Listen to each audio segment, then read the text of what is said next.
भाई सब बताता काफी भीड़ भाड़ है, आप लोग देख सकते हैं बहुत ही भीड़ है, बहुत लोग आए हुए हैं, काफी भीड़ भाड़ है। और कुछ टैलेंट आप लोगों को दिखाना चाहते हैं, डांस करती है। अब आ गया और आइए देवरिया।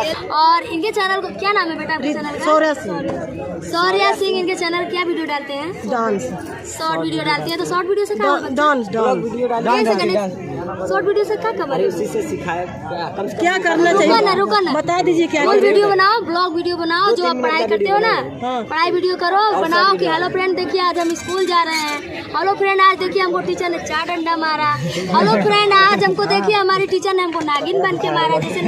जैसे छन बोलती है ना कि आज हमारी टीचर ने हमको नागिन बन के मारा, तो आप भी बना सकती हो। ठीक है, तुम छन को देख के वीडियो बनाओ, तुम्हारा वीडियो ऐसे आसमान में उड़ेगा।